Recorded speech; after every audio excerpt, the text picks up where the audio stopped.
কেমন এই পঞ্চমের আসলে এসে? আমার পায়ে পড়ে এসে খুবই ভালো লাগছে।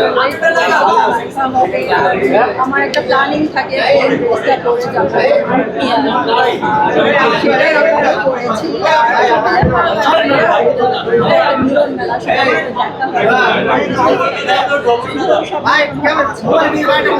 একটু লাউডে বলবেন।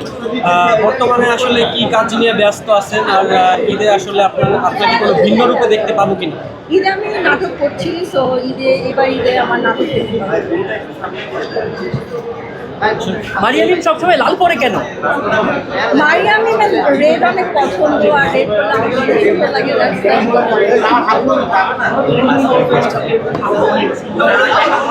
আপু, আজকে যে সুন্দর একটি ড্রেস পরে এসেছেন, আপনাকে সুন্দর লাগছে। আসলে আজকের এই ড্রেস সম্পর্কে একটু বলবেন। আমার এই ড্রেসটা আমি যখন আমরা গিয়েছিলাম তখন জেদ্দাতেই কিনেছিলাম। ওখানে ওয়েস্টার্ন ড্রেস অনেক সুন্দর সুন্দর পাওয়া যায়, সো এটা আমার জানা ছিল না। আর নেক্সট টাইম আমি সৌদি আরব গেলে অবশ্যই আবার আমি ওখান থেকেই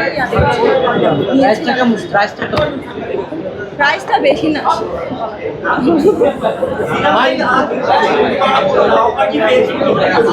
আমি তো সিনেমার অফার অনেক আগে থেকেই পাচ্ছি, যাতে বলে মিলে না। আর এটা করছি আমি, তো শুটিং আরও বাকি আছে। সো হ্যাঁ, যখন আসবে তখন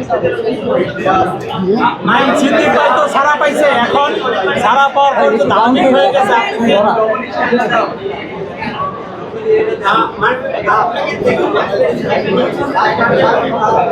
ভাই আপনারা একেবারে ফ্রেমের ভিতরে ঢুকে যাচ্ছেন, একটু দূরে থেকে নেওয়া যায় না ভাই? একটু দূরে যান, একটু পিছনে যাচ্ছে ভাই।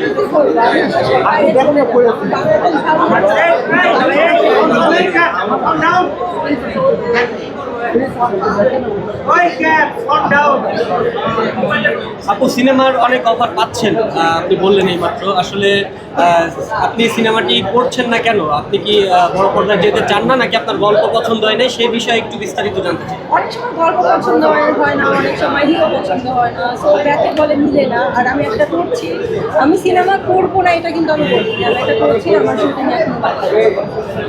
আচ্ছা, একটা কথা আছে, মারিয়ালিন নাকি অভিনয় পারে না, এটা সত্যতা কতটুকু? এখন শিখেছি।